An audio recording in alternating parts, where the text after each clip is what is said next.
Muito boa tarde. Quero começar por agradecer a presença de todos e dar as boas-vindas a todos os que hoje aqui se encontram presentes. Este colóquio é uma das atividades dinamizadas pelo agrupamento de escolas de Sardual no âmbito das comemorações do 25 de Abril. A presença de pessoas que vivenciaram na primeira pessoa a guerra colonial de 1961 a 74 torna-no, pois, numa verdadeira aula de história viva. Quero convidar todos os presentes a complementarem esta atividade com a visita à exposição intitulada Memórias da Guerra Colonial 1961 a 74, patente no polivalente do agrupamento de escolas de Sardual e organizada pelos professores de História deste agrupamento. Podem ainda apreciar trabalhos elaborados pelos alunos do primeiro ciclo acerca do 25 de Abril. A terminar, um agradecimento muito especial aos oradores que aqui se encontram hoje presentes, que se disponibilizaram para partilhar connosco as suas memórias. Muito obrigada.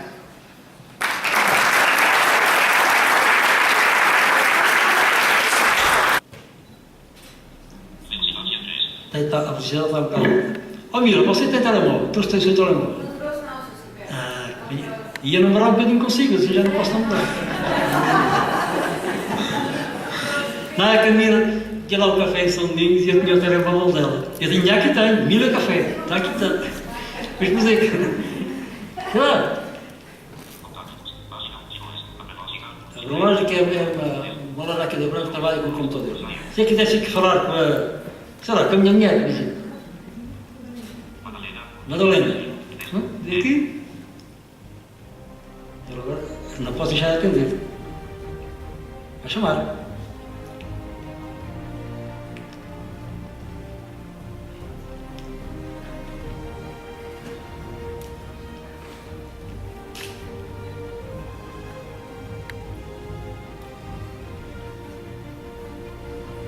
Não, por quê?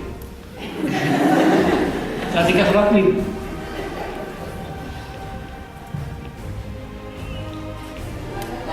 Tá. Sou eu. Tá. Não, está descansada. Está aqui a Mira do café de ter escondido ou nada. Não, estava só aqui a exemplificar o telemóvel. Vamos ver como é que trocava o telemóvel. Tá? Vá, beijinho para já. Tá?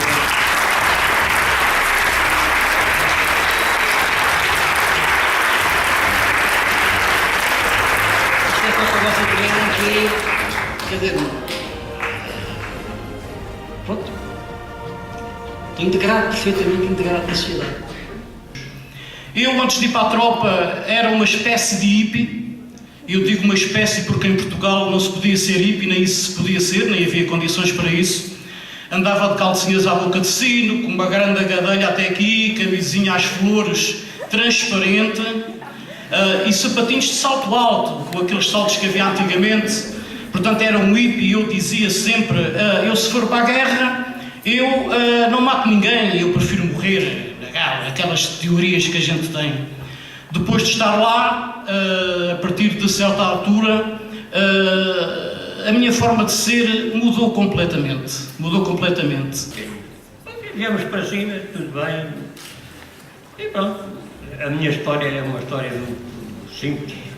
Não tenho muito a contar, não tenho muito a dizer. Praticamente tenho dito aquilo que passei lá, mas nada, não há nada especial.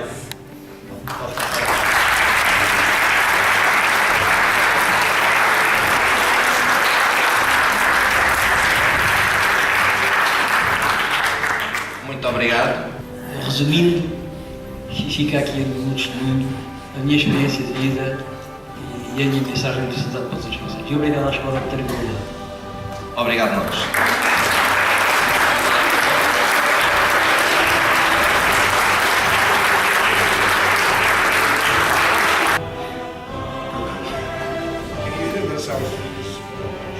Alguns já não vieram, não é? Peço desculpa. A mim não, eu não tinha pai nem mãe, não. Já não tinha ninguém para me Sério. Uma salva.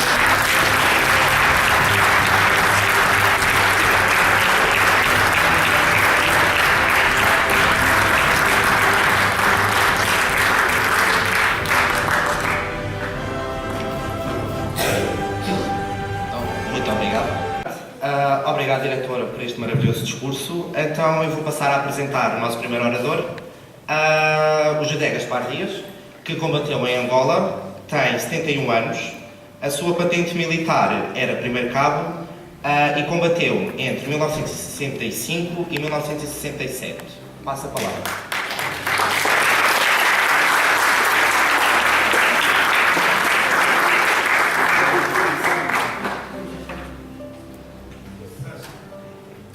Boa tarde a todos. Em primeiro lugar, queria dizer que a guerra não tem tudo de mal. Uma guerra é sempre injusta, seja ela qual for. E não tem tudo de mal. Tínhamos uma hora por semana em que uma avionete nos ia levar o correio para nos sentirmos um pouco mais conformados. Mas também é verdade que, para começar com uma ponta, eu andei cerca de um ano em Portugal e no dia 28 de abril de 65 embarquei no Vera Cruz para Angola. Fazia parte do batalhão de caçadores 774.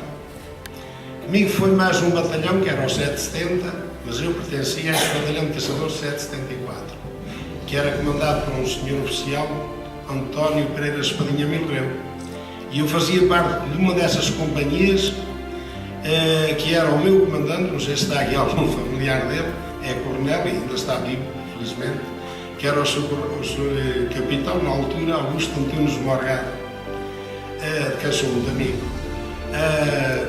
É verdade é que, passados 9 dias, desembarcáramos em Luanda. Fomos para um sítio um pouco perto de Luanda, que se chamava Grafanil, e aí fazia-se um sorteio, os altos comandos militares, estamos a falar de Angola, fazia-se um sorteio dos batalhões, qual era o destino que se lhes reservava. Nós fomos para Noki. Para Noki é junto ao Riseiro, mas aí estava a companhia de comando e uma companhia operacional a proteger a companhia de comando. Eu pertencia a 773, aí a 12 km, e a 20 e tal quilómetros estava a 771, que era comandada com um tal Capitão Marques, também já não está entre nós. Eu tenho relações com eles todos os anos, porque vou ao almoço com eles. Por isso é que eu vou acompanhando de perto todas estas coisas. Vamos passar ao segundo orador, Manuel Lopes Martins, combateu em Angola, tem 69 anos, tinha como profissão patente militar primeiro cabo e combateu em 1967 a 69. Passa a palavra.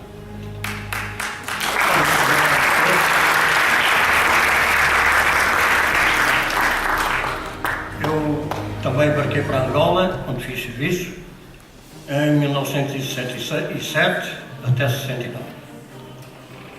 Também embarquei no Vera Cruz e quando cheguei a Luanda, também fui para o Grafanil, senhor, e pertencia então a uma companhia de engenharia, que era a 1709.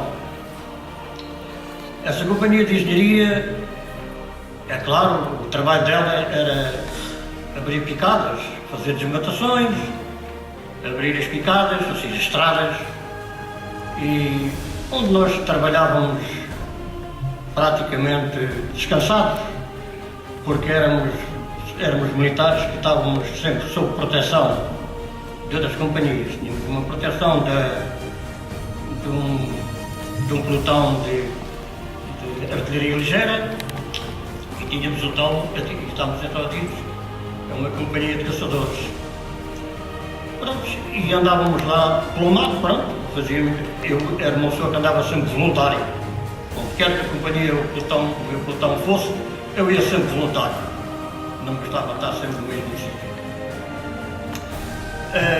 Eram montadas as tendas, portanto aqueles campinhos que a gente chama. Montávamos as barracas onde a gente dormia e a minha profissão lá, a minha especialidade, era radiografista. Ora, eu como radiografista, praticamente passava o meu tempo sentado, montava um posto, ou aliás montava um posto de rádio, antigo, onde eu fazia as transmissões para Luanda, para Cabinda, para as companhias, para outras companhias, que era o caso da 1635, que era uma companhia de construções, e para os outros pelotões, que eram os 4 pelotões da minha companhia, que estavam espalhados por vários pontos do país. Sim, de Angola. E então, a minha missão era sempre mandar todos os dias para Luanda os serviços efetuados pela nossa companhia, neste caso pelo meu pelotão. E então, mandava aquilo, era um tráfego diário que se mandava para lá, que era por causa de não anda a saber, o desenvolvimento dos trabalhos efetuados. Vamos passar ao terceiro orador. Mário Jorge de Sousa combateu em Angola, tem 62 anos, a sua patente militar era primeiro cabo especialista e operador de mensagens. Combateu de 1974 a 1975. Passa a palavra. Boa tarde, eu ao pé deles sou um maçarico. Eles são a velhice, como na tropa se designava os mais velhos, e os mais novos era a maçaricada. Eu sou o maçarico ao pé destes velhos combatentes que aqui estão.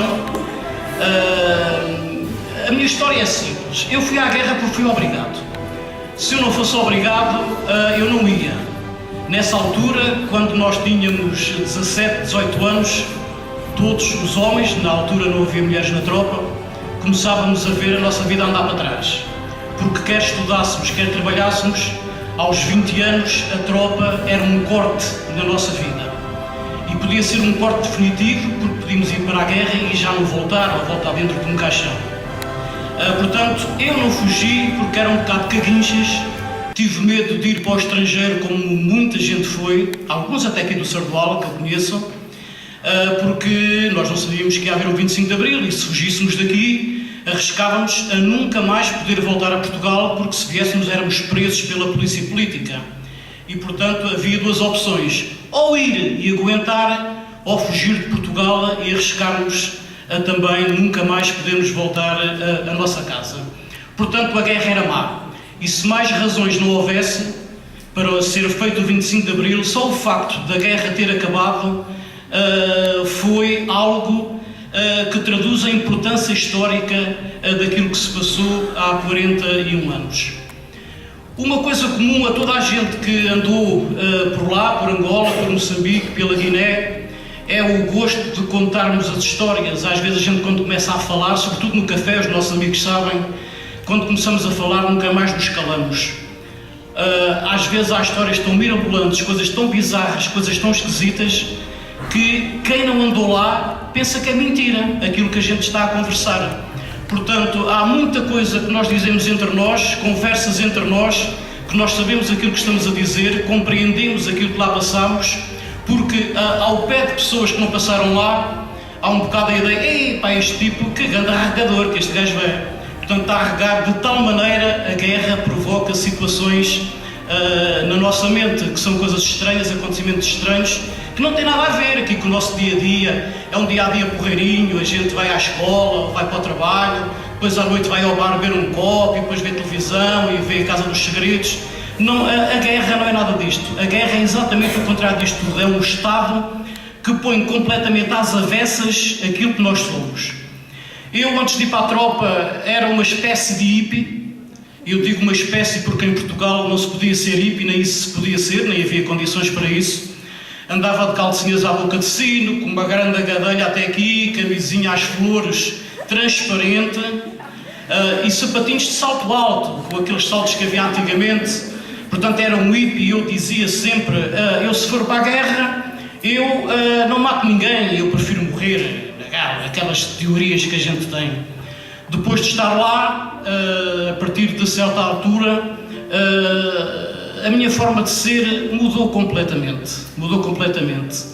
Eu não tive no mato, eu já vou dizer a minha especialidade, não tive no mato, mas tive em algumas ações de guerra urbana e tinha uma espingarda, na altura tive que ter uma espingarda, e é assim, se eu estivesse numa situação confusa, eu matava se fosse preciso. Não matei ninguém, mas se fosse preciso, matava para não morrer. Agora vamos passar a palavra ao último orador, Silvério Rodrigues, combateu na Guiné, tem 67 anos, a sua patente militar era coronelo e combateu em 1971. Não, era alferes, era alferes na altura. Não, isso é uma correção aí ao santo. Alferes, ele era alferes. Era alferes na altura. Agora depois é que me referi bem como coronel. Ora bem, muito boa tarde a todos, tenho muito gosto de estar aqui, agradeço à escola, à sua diretora, à senhora de História um pouquinho, também aqui ao Alexandre, que teve a gentileza de ir lá à minha casa convidar-me. Eu também andei aqui na vossa escola a estudar, era na altura chamado Colégio Nossa Senhora de Fátima, acho que era assim. Andei aqui a estudar de 1961 a 63, depois fui para Santarém, sou natural daqui da Conceição de Lola, franquia Santiago de Porto Alegre, onde resido agora, estou reformado e jurídico de mulher. Nós estamos aqui, no fundo, para falar da guerra colonial, mas para comemorarmos o 25 de Abril, a Revolução do 25 de Abril. E esta Revolução acabou com muita coisa neste país e houve uma grande mudança política e social e económica, naturalmente, no nosso país. Vocês, certamente, que a vossa professora e algumas coisas que já leram, podem ter algum conhecimento de como era a vida antes do 25 de Abril. Era um regime ditatorial, ditadura, não havia democracia, não havia eleições, os presidentes da Câmara eram escolhidos pelo governo, os da Junta, que eram regedores. O regedor da minha aldeia, lá, era o Pequeno Sete Neto, era como nós chamava, Pequeno Sete Neto. Havia a PID, a polícia secreta, havia uma certa coisa, havia uma grande miséria no país. Vocês, para terem uma noção, antes do 25 de Abril, 30% da população portuguesa era analfabeta. Embora o Salazar, uma das coisas que fez bom no regime anterior, foi criar em todo o país uma rede de escolas primárias. Isso existia. Mas o ensino superior praticamente só existia em Lisboa, Porto e Coimbra. E depois o outro ensino secundário, onde vocês estão agora, era feito por colégios particulares. A maior parte. Embora na cidade, noutras havia os chamados liceus. Portanto, 30% da população portuguesa era analfabeta. Cerca de 30% do território português não tinha eletricidade. Também à volta de 30% do território português não tinha o saneamento básico, não tinha água canalizada em casa. Portanto, aqueles camaradas, na minha altura, sabem bem isso, e que na altura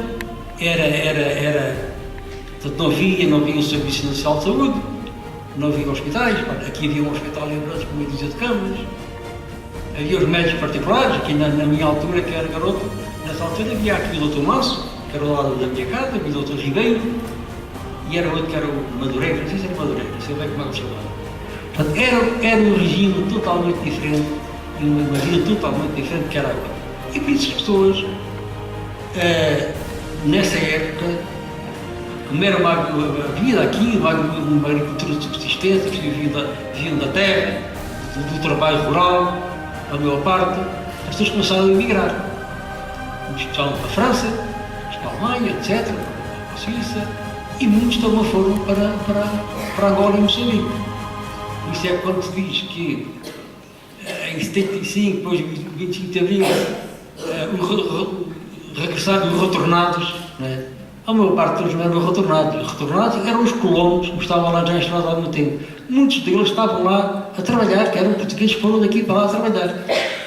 Entretanto, aconteceu a guerra e regressaram, infelizmente regressaram. E este camarada que falou agora aqui atrás, disse uma coisa importantíssima, que era do apoio da Rússia, que estava a Rússia dos Estados Unidos. Vamos dizer isto: naquele êxodo, daquela fuga que houve de Angola e Moçambique para Portugal, dos chamados retornados, a grande maioria viajaram e regressaram em aviões soviéticos e americanos. Para depois eles, no fundo, os oriundos destes países e dos seus interesses, iriam ocupar o lugar dos portugueses que lá estavam e dos nossos colonos. e particularmente por parte da União Soviética. Entretanto, a situação não podia continuar como estava, após o movimento de libertação, que eles queriam a sua independência, como era natural, como já as outras colónias, os outros países colonizadores, no caso da França, da Inglaterra, de outros, já estavam a dar a independência às suas colónias. A França, já antes de começar a Nossa Guerra, tinha dado a independência às suas colónias na Indochina.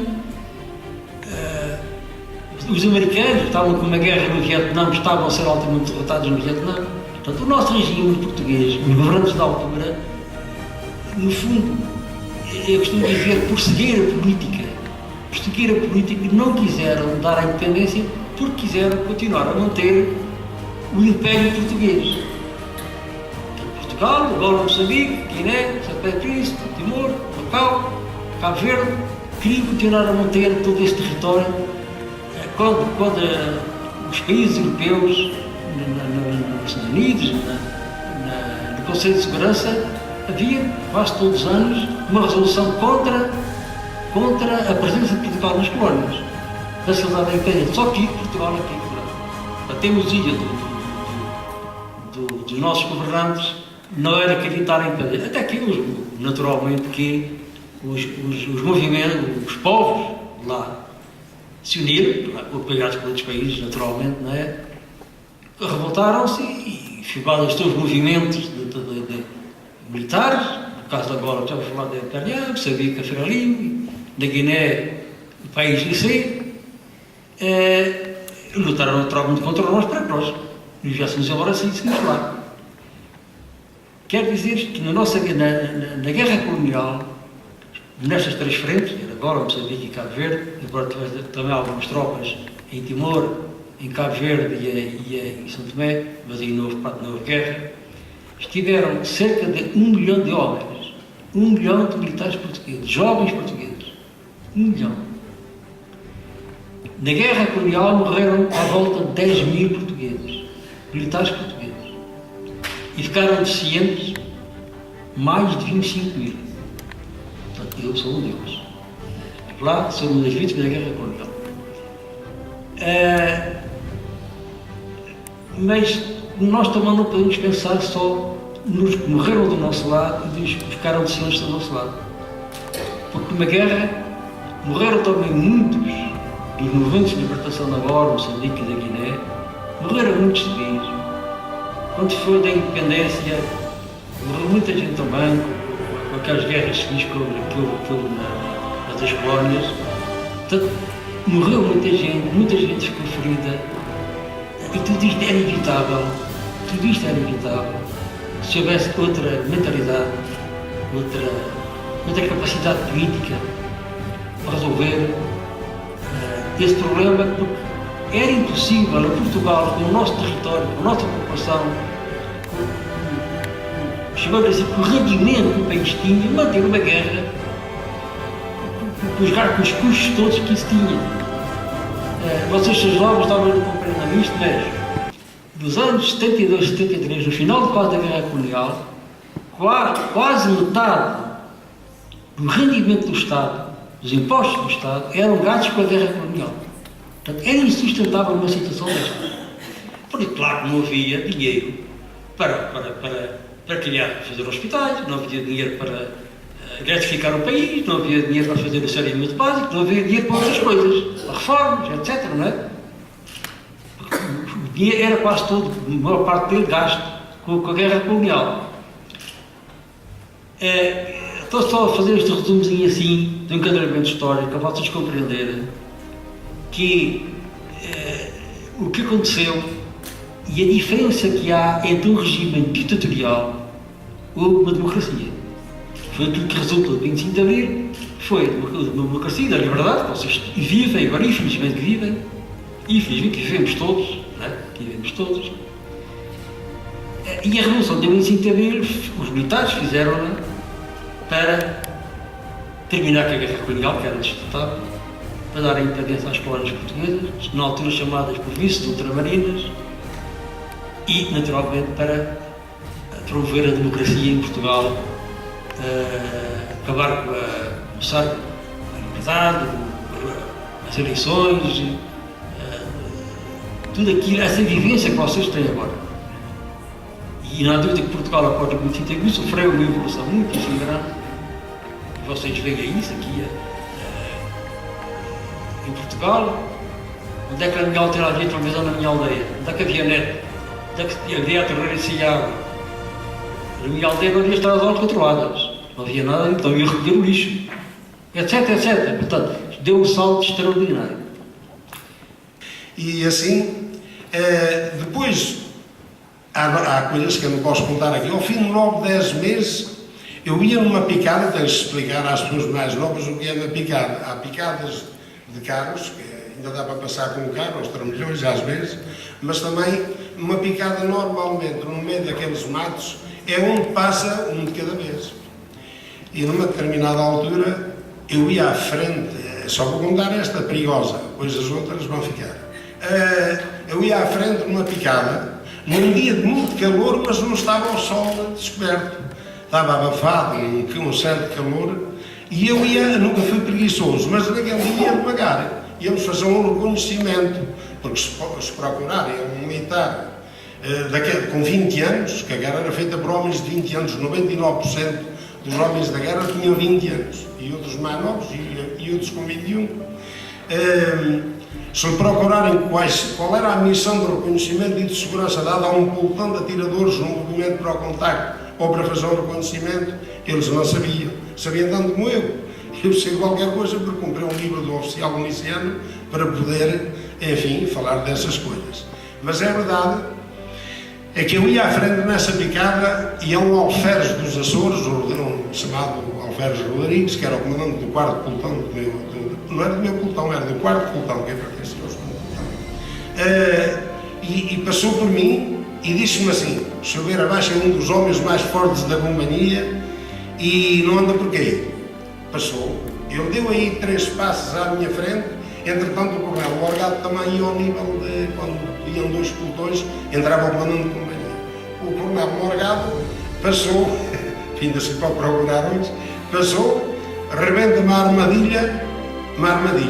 O problema é, vou começar aqui um bocadinho na frente para trás, a armadilha era nossa, era da companhia 772, e nós vinhamos a passar na fronteira, das 2 companhias, porque às vezes, quando falamos demasiado, o que é que as pessoas dizem? Pá, morreu lá tanta gente com tiros. Não morreram, não.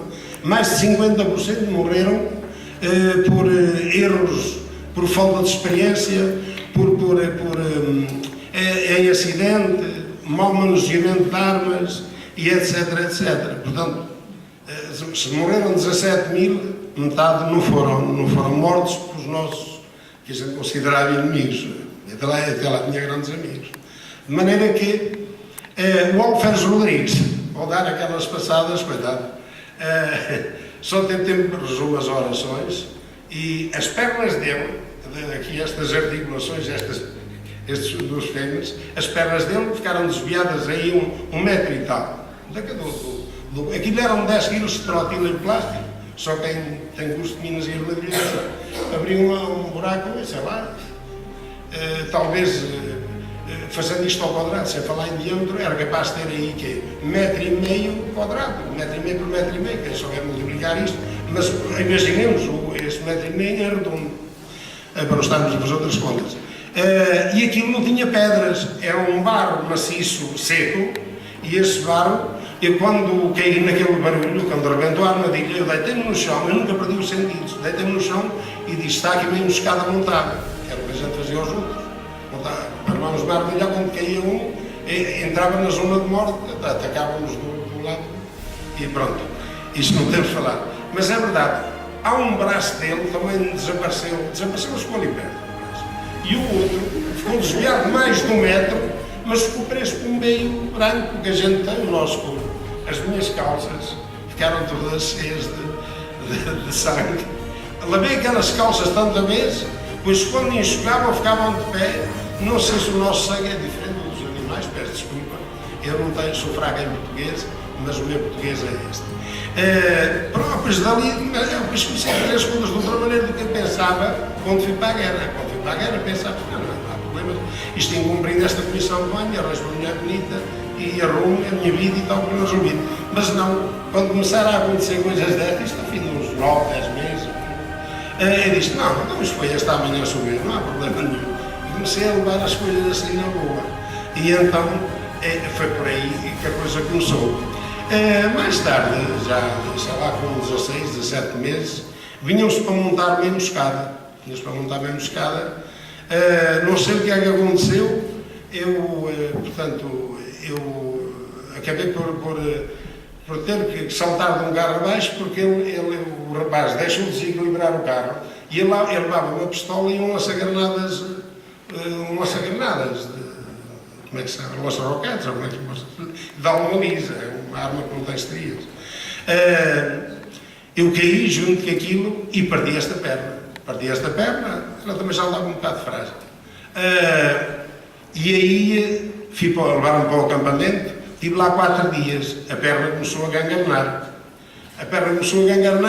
Não havia aviões no sector para me tirar, andavam a tirar mortos e feridos de Nambangongo, da Casa Branca, da Pedra Verde, e nunca mais me tiravam. Coitado, o doutor até era meu amigo, e como é que há de ser, como é que não há de ser, e a perna estava a sofrer aqui algumas alterações diabólicas. Bom, lá passei-me a avionete para me levar. Eu não podia vir no carro do Correio, que era o carro que andava em distribuição por norte de Angola, fazer serviço do SPM, que era o Serviço Postal Militar. E é verdade, é que depois veio uma avionete pequenina da Força Aérea Portuguesa, era um tenente e um cabo da Força Aérea. Vieram lá buscar, eu só tinha uns calçõezitos vestidos, porque lá faz muito calor, a gente anda, estão no acampamento, não estão lá no meio do mato, está no acampamento, também está no mato, mas a gente anda só com uma tanga. E lá me trouxeram e vim para Luanda, fui operado, e pedi ao doutor, e só sou doutor, veja lá sei quando lá chegaram, eles me operam logo a perna, para não levar um furo num calcanhar, para estar pendurado lá como estão, meio beijei os outros. E tal, e ele fez-me essa carta, quando cheguei a Luanda, eu entreguei a carta na base nova onde eu saí, lá no lugar militar, e entreguei a carta a um médico que dizia respeito, próprio lá no serviço de ortopedia. Ele diz, não há problemas, pá, o que é que tu queres agora que eu faça? Eu digo ao doutor, queria ser operado para não estar como aqueles ali, com a perna pendurada, para não colar o osso, à espera de me operar. Bem, levaram-me depois logo outro dia de manhã para a sala de operações, já tinha levado uma injeção para estar descontraído, levaram-me para a sala de operações, e a sala de operações era num primeiro andar, por cima da cantina, onde a gente ia buscar cerveja mais tarde. Então a sala de operações era, sei lá, era capaz de ter aí 50 ou 60 metros de comprimento, ou seja, largura, né? Tinha aqueles blocos operatórios, aquilo estava sempre a entrar de serviço. Junto a essa cantina, de frente à cantina, não é? A cantina era assim nesta parte. Junto à cantina, à frente da cantina, é onde paravam os helicópteros que vinham, andavam a tirar mortos e feridos de Nambangongo, da Casa Branca, da Maria Fernanda e da Pedra Verde, onde tinha ido o 770, o outro batalhão que foi connosco no barco. De maneira que andava a tirar mortos e feridos. Quem é que era o encertador? Era um tal tenente de Cavaco, mas não era o que vocês talvez estejam a pensar. Era um tenente de Cavaco, um rapaz novo, é que era um encertador. Esse encertador, eu penso que estava quase sempre de oficial de dia ao Hospital Militar. Esse encertador, eu penso que era a única missão que ele tinha. Era quando aterrava ali um helicóptero, ele costumava, não sei se ele fumava disso, não, mas eu ia lá com os garrafões, depois de levar os ferros na perna, eu ia lá com aqueles garrafões do soro que levavam 3 litros e tinha uma argola para prender para a pessoa que está a ser operada, pica-lhe aquela borracha para meter a anestesia, que é para a gente dormir o sono descansado quando ele está a trabalhar. De maneira que, claro, eu ia lá buscar os garrafões de cerveja, despejávamos com o pinóquio lá para dentro, e já com umas moletas e a perna, os ferros e os parafusos. E esse tenente, esse grande operador, o que é que ele fazia? Tinha sempre um maço de cigarros, mas ele não fumava por vício. Punha um pé de cima de uma grade de cervejas ou de uma coisa qualquer e olhava assim para eles a tirar pessoal mortos e feridos. Uns levavam um tiro, às vezes a gente dizia, mas levou um tiro numa perna e saltou-lhe uma cavaca fora. É fácil, porque quem não sabe o que é um tiro é que todas as armas ligeiras são estriadas, não sei, tem uma estria. Tem 4 estrias. E aquelas estrias dão um movimento a um projétil, a uma bala, que a bala não vai a direito. Se for a direito, pode-me passar por uma canela e eu ficava a direito, não havia problema nenhum. E a perna até podia nem partir. Agora, a bala vai apanhar, sei lá, a bala trabalha assim, para o próprio estriado da espingarda do cano. Agora, na guerra, apareciam-nos ali duas coisas ou 3, qual era uma delas? Às vezes havia os meus colegas, nunca se deve trazer uma arma, ela tem 3 posições: segurança, tiro semiautomático e automático é da rachada. Nunca se deve trazer uma arma, nem em segurança, nem em tiro automático. Porque senão, e nem com um carregador cheio de munições. Porque um carregador cheio de munições leva 32 munições. Um carregador de uma pistola metralhadora, por exemplo, destas FPVs, que eram fabricadas aqui na fábrica de Brás de Prata. Porque a arma, o carregador carregado, com as munições que lhe diz respeito, a mola pasma, aquela mola pasma, e depois, porque é essa mola transportadora é que traz as munições cá acima, à frente da corrediça, para as empurrar para a frente. Mas aqui há outra coisa. Há bocadinho eu disse que muitos morreram de desastre, eu vou-lhes explicar como é que se morre de desastre com a arma. É fácil, há milhares de maneiras. Mas há uma pistola metralhadora, que é a metralhadora Star, a pistola metralhadora Star, vamos lá ver, entre o detentor da corrediça, que é onde ela prende, e a gente para dar um tiro, tem que premir o gatilho. Premindo o gatilho, baixa o detentor da corrediça, aquele batente, onde está trancada, chamam aquilo a corrediça, claro. Assim, é que o alojamento, portanto, o encaixe, o carregador é lateral, portanto, o carregador é empurrar as munições, esse carregador não é lateral, não. Esse carregador é vertical, é para baixo. Se a gente bater com a espingarda no chão, como acontece, a gente já farda de andar com o calor e às vezes já com um gajo ferido às costas, desculpa lá o período militar, o gajo é um senhor, um homem. Depois chega ali, a gente, se morrer, morreu, se não morrer, vive e tal, a gente já não faz caso daquilo. Bate com a arma no chão, a arma fica, a corrediça bem atrás e por um décimo milésimo não ficou retida no detentor da corrediça, não sei se está a ver a ideia. E a bala entrou na câmara da espingarda, onde ela vem para a frente, porque se eu bater com a arma e a arma não ficar trancada, a corrediça não ficar trancada no detentor da corrediça, a corrediça vai à frente, leva logo, não sei em que posição é que ela está, mas leva logo uma bala, e essas balas por vezes até acertam no esqueço. Já aconteceu na penitenciária de Lisboa, desculpa perguntar isto, com o guarda republicano, eu estava no posto certo. E são aquelas coisas ruins que nos acontecem e é assim que se dão aqueles acidentes. Andei 92 dias numa operação chamada Operação Nova Luz, em que trabalhávamos como um horário de trabalho normal. Aquilo era um trabalho normal. Era fazer pontões, as picadas conforme já referi, e através do Rio Dange, que é lá em Angola. E pronto, a minha missão era só matar os trabalhos com onda, praticamente não fazia nada, estava ali sempre sentado, não tenho qualquer população de ataque, não tenho nada disso. Fui uma pessoa privilegiada nesse aspecto, não sei o que contigo esses problemas, embora andar sempre pelo lado, sempre, permanentemente.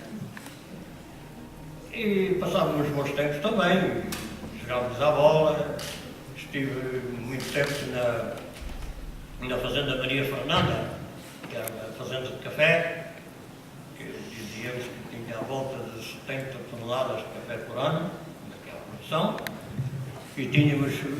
e ficava mesmo pertinho de uma chamada Fazenda Margarida. Essa, diziam eles, que dava uma produção na ordem dos 300 toneladas de café por ano.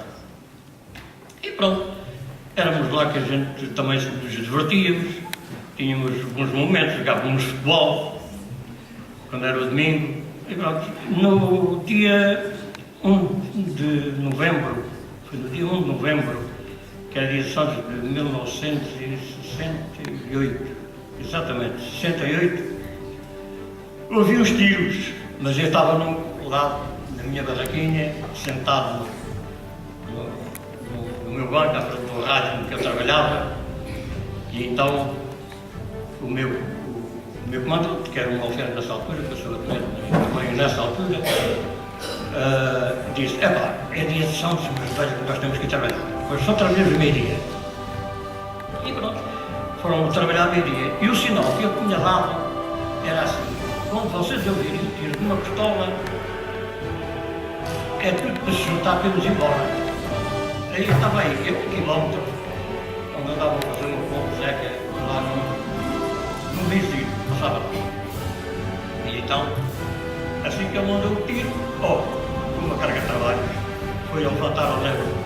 Depois começaram os tiros de um lado e do outro, houve ali um ataque, mas aquilo também foi uma coisa que fui mais tarde entregar-se até dois pretos à companhia, e eles disseram que tinham morrido 3 chamados terroristas, não sei se eram terroristas ou o que eram. Entregaram-se e disseram que tinham morrido 2 e tinham outros 2 ficado sem as pernas deles, numas granadas que lá tinham caído. Viemos para cima, tudo bem, e pronto. A minha história é uma história muito simples, não tenho muito a contar, não tenho muito a dizer. Não. Praticamente tenho dito aquilo que passei lá, mas não há nada especial. Posso falar.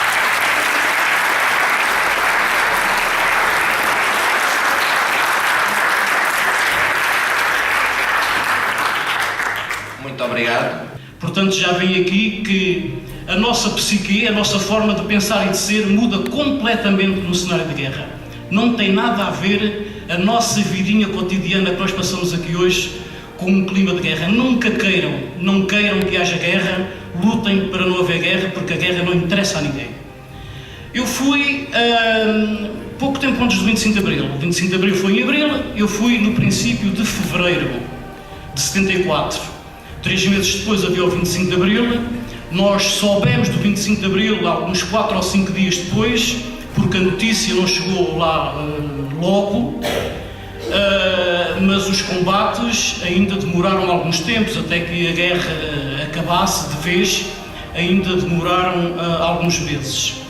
Eu era operador de mensagens, portanto, operador de mensagens é assim, é quem coordena o centro de mensagens. No meu caso, eu fui para Delatando, que era uma cidade que no tempo colonial chamava-se Salazar, mas o nome original da cidade era Nedelatando, e logo que houve o 25 de Abril mudaram logo, tiraram o busto do Salazar que lá havia, mudaram tudo e a cidade passou a chamar-se como deveria sempre ter chamado, Nedelatando, que era o nome Nedelatando, era o nome de um herói local, uma pessoa que andou na guerra colonial pelo MPLA e que morreu na guerra e era um herói nacional. E a cidade e era dali, aquilo era norte de Angola, ficava a menos de 400 km de Luanda, portanto era na zona norte, e a cidade ficou assim chamada em homenagem ao nome desse herói combatente que tombou na luta. Um operador de mensagens geria o centro de mensagens, eu estava num comando de setor Kwanza Norte, portanto era uma unidade que fazia, digamos assim, a coordenação da zona, de uma zona chamada Kwanza Norte, devia ser um distrito, uma coisa qualquer, aquilo que chamava-se Zona Militar Kwanza Norte. E o posto de rádio era formado, era o operador de mensagens, e havia 2 postos de radiofonia, portanto de falar, rádio através de falar, que comunicava com as companhias que estavam no mato, com as companhias do quartel que estavam no mato. Havia um posto de SDM, que era telefonia, Serviço de Transmissões Militares, que era de código Morse. O código Morse atingia grandes distâncias, portanto não era como a fonia, atingia grandes distâncias, e havia o centro cripto. O centro cripto era o local onde as mensagens eram cifradas os textos das mensagens que tinham que ir cifradas. Havia algumas que eram faladas normalmente, mas havia outras que, pelo seu grau de responsabilidade, eram codificadas.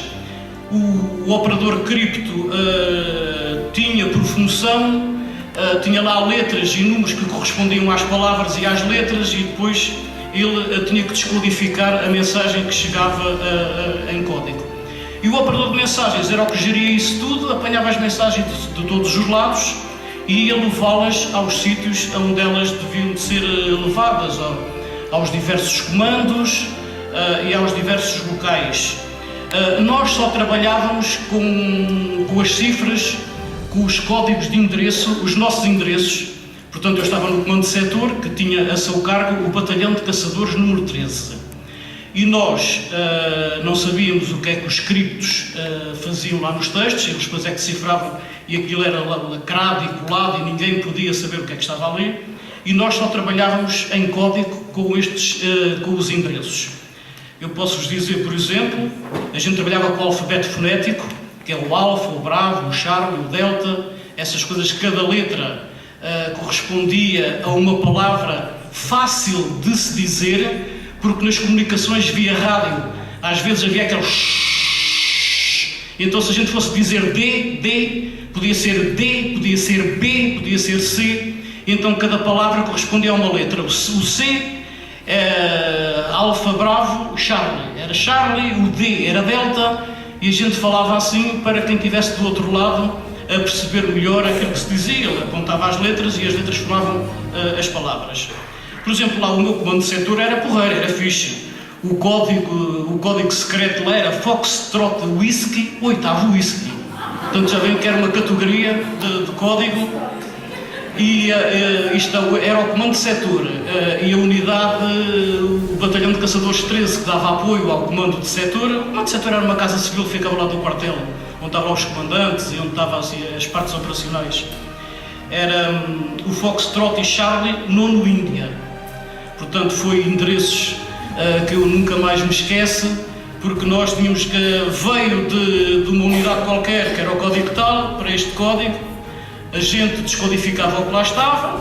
Se fosse em código, mandávamos para o cripto para ele descodificar o texto, depois ele mandava-nos para nós tudo lacrado, e depois nós íamos levar ao comandante, ao oficial de instrução, ao oficial de operações, portanto, aonde quer que...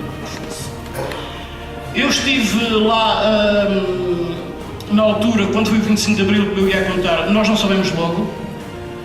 No 25 de Abril de manhã, dia 25 de Abril de manhã, ainda nós tínhamos formaturas, depois deixámos de ter, a chamada rabaldaria que a gente gostava. Havia formaturas e às 9 da manhã, na formatura, o Furriel, que estava a fazer a formatura, disse: ouvi agora na Rádio da África do Sul, pá, que houve um golpe de Estado em Portugal, pá, e parece que resultou. E a malta, pá, vá contar essa história ao outro, pá. Isso é mentira, mas alguma coisa resulta em Portugal, porque em março, um tempo antes, tinha havido um golpe militar nas Caldas da Rainha, que tinha sido trucidado, as pessoas que fizeram o golpe foram presas, e portanto nós estávamos ali naquela, olha, vamos para lá, e a gente não sabe onde é que vai.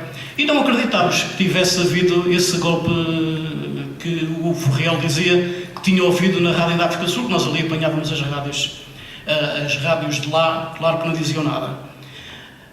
Ao princípio da tarde, a emissora oficial de Angola suspendeu a programação de um momento para o outro, suspendeu a programação e passaram a passar música clássica. E o pessoal achou estranho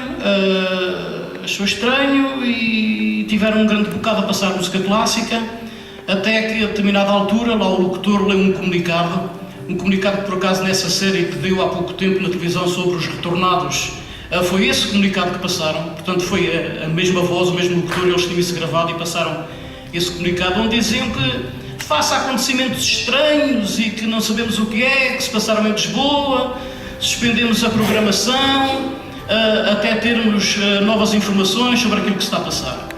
Isto demorou para uns 3 dias.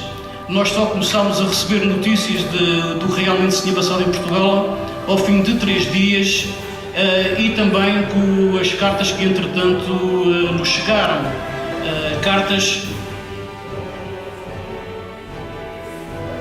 Não era bem cartas, eu até trouxe uma coisinha para vos mostrar.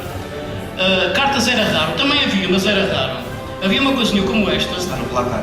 Está no placar. Isto são mensagens. São mensagens.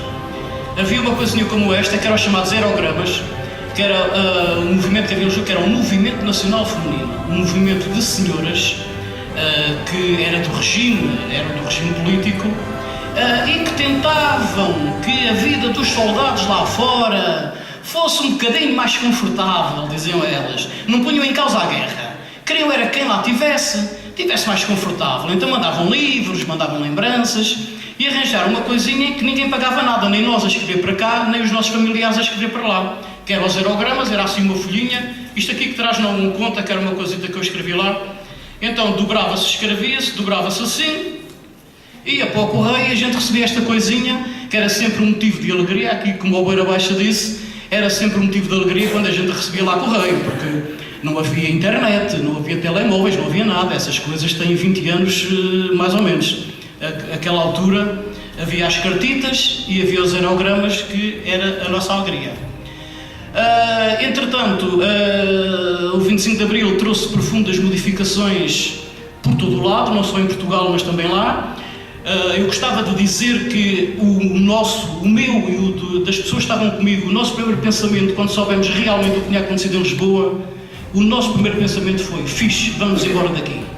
Portanto, foi aquilo que nós pensámos logo quando se deu o 25 de Abril, foi logo: a guerra vai acabar e nós vamos para casa, porque nós não estamos aqui a fazer nada. Eu era contra a guerra, mas também posso dizer que não dei o meu tempo por mal empregado. Como ele disse, a guerra tem coisas boas e coisas más. A guerra é globalmente má, é potencialmente má, mas nós crescemos como homens estando na guerra, portanto há um eu antes e um eu depois da guerra, que não tem nada a ver uma coisa com a outra. O que eu era antes de ir para Angola, para a guerra colonial, não é a mesma coisa do que eu sou agora ou depois de vir da guerra de Angola. Agora estou um bocadinho melhor, que a gente quando vem de lá vem um bocadinho malucos, assim um bocadinho tontos da cabeça. Há quem recupera melhor uns do que outros e andamos uns meses a sonhar com aquilo, mas depois as coisas acabam por passar e por voltar ao normal. E vivi depois também uma parte muito importante do 25 de Abril, não da guerra colonial, mas do 25 de Abril, que foi o período de descolonização, que foi quando toda a gente que lá estava, eu estava na cidade de Nedalatando, era assim que se chamava, que era uma cidade mais ou menos do tamanho do Sardual. O Sardual era uma cidade, porque como havia grandes distâncias, lá os povoados, um montinho de casas já era uma cidade, e a cidade de Nedalatando era mais ou menos do tamanho do Sardual. E quando as coisas começaram a complicar, porque entretanto houve a guerra civil em Angola, houve a guerra entre os movimentos, que era o MPN, o MPLA, a FENELA, a UNITA, e depois apareceu por lá uma chamada facção Chipenda. O Chipenda era um indivíduo do MPLA que saiu do MPLA e formou um partido à parte, que era armado pelos americanos. Nós estávamos em África e a facção Chipenda andava com capacetes de metal. Portanto, que eram os americanos que estavam de fardas novas a brilhar e espingardazinhas a brilhar, que era uma facção armada pelos americanos para fazer política, porque entretanto depois aquilo foi um jogo político em Angola, entre a União Soviética, entre os Estados Unidos, entre a Europa, a Alemanha. Portanto houve ali um jogo de guerra. Cada país queria apoiar o seu movimento, porque como Angola ia ser livre, ia ser independente, eles queriam todos jogar a sua influência naquele novo país. E então subsidiavam e apoiavam diversos movimentos. Eu tenho-vos a dizer, eu era do MPLA, eu até tinha pulseirinhas do MPLA, era adepto do MPLA e ainda hoje defendo o MPLA, se bem que não defendo o regime que neste momento se passa por lá, que eu penso que não tem nada a ver com o romantismo que havia nessa altura, e o romantismo e os ideais das pessoas que formaram o MPLA para começar a luta armada e para libertar o seu país. Mas vi aquela confusão toda. Houve a determinada altura toda a cidade foi para dentro do Cordel, porque a FENELA estava nos morros, estava dentro da cidade, o MPLA estava nos morros, aquilo era uma cidade no meio de morros, o MPLA estava nos morros da cidade e a FNLA tinha as suas sedes no centro da cidade. Havia várias na cidade. O MPLA começou a bombardear a cidade, até a casos curiosos, porque o MPLA, antes de bombardear, comunica para o nosso quartel a dizer: vocês não saem do quartel, mas vamos bombardear a cidade. Isto parece a guerra da lá do rolo solnado e não sei o quê, mas isto era assim que se passava. E assim, está bem, então disparem lá, mas não disparem para aqui. Mesmo assim, ainda lá caíram 2 morteiros dentro do nosso quartel. E toda a cidade foi para lá.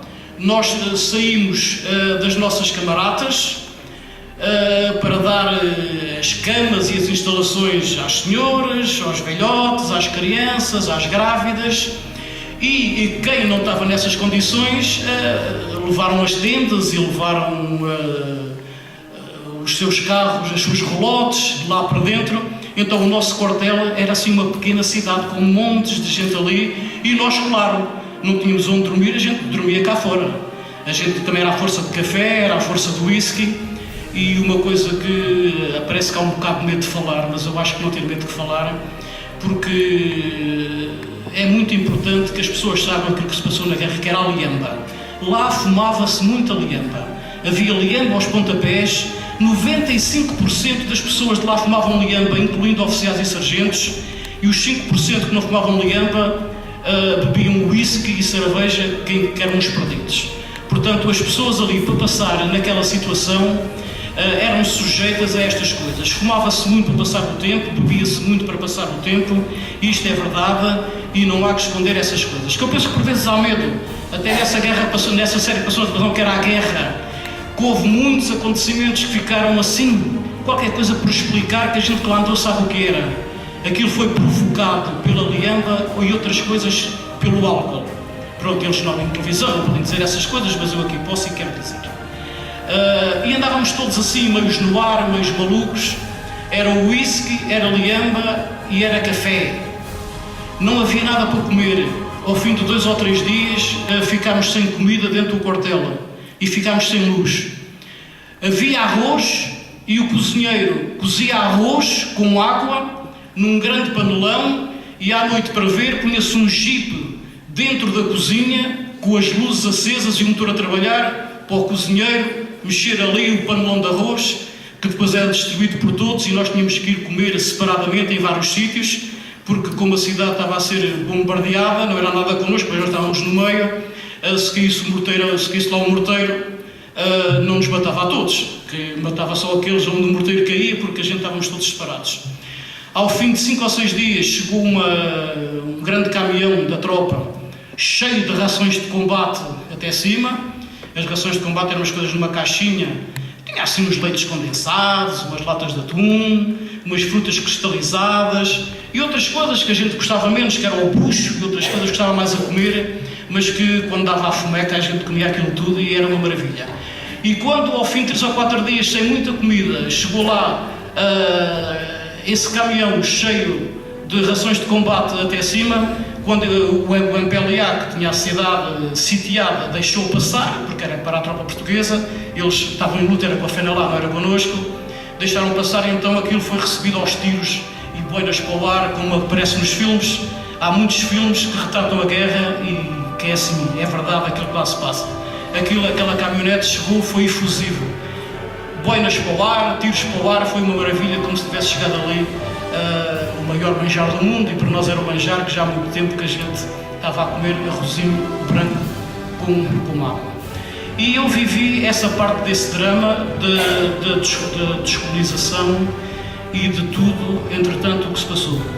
E para acabar, aquilo atinge-nos de tal maneira, a guerra torna-se tão normal, tão usual. Até há pessoas que gostam da guerra. Cá havia pessoas que faziam montes de munições, chegavam e depois iam para lá outra vez, porque a guerra cola-se à pele. Há pessoas que gostam de matar, não sei porquê. Há pessoas que gostam daquele ambiente de mortes e de estar ali, porque uma pessoa que tem uma arma, aquilo dá muito poder. Uma pessoa com uma arma dá muito poder. Então, com uma G3, com uma arma grande, aquilo nós somos os maiores com uma arma, e há pessoas que gostam desse poder e por isso gostam dos ambientes de guerra.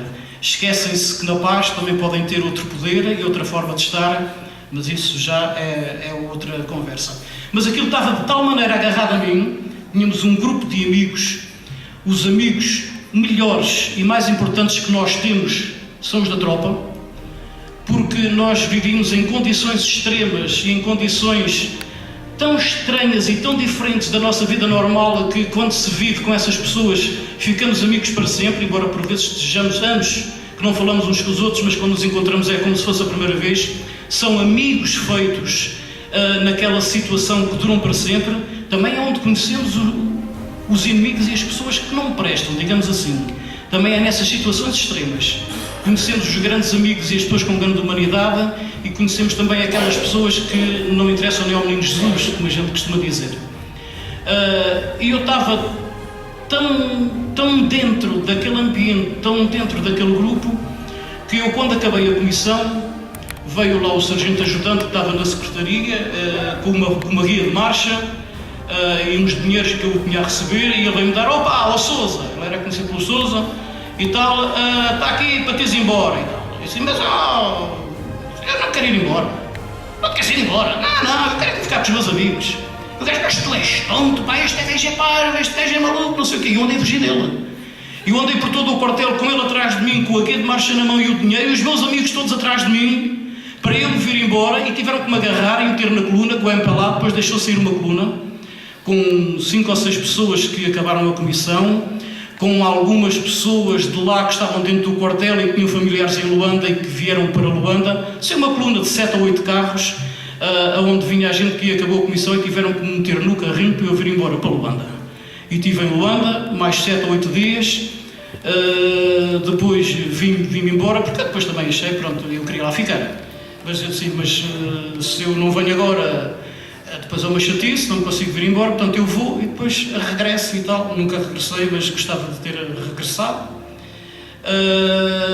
Mas foi, digamos que foi assim a minha experiência lá. Não foi uma experiência de guerra no mato, que essas sim, essas são a doer. Eu só sabia disto porque eu, como comunicava com as companhias que estavam no mato, ouvia os operadores de rádio comunicarem, via-os sair do quartel para ir para operações no mato durante algumas semanas, e via-os chegarem, e eu via a situação, o estado psicológico em que as pessoas vinham depois de estar 2, 3, 4 semanas no mato. E era de tal maneira que, agora é que é mesmo para acabar, as pessoas que vinham no mato vinham de tal maneira com a psicose alterada, que assim que entravam na cidade podiam ver uma senhora que já era velhota, mas para eles: gaja boa! E tal, qualquer mulher que fosse à entrada da cidade, depois de vir do mato, até as velhotas eram mulheres lindas e bonitas. E foi assim.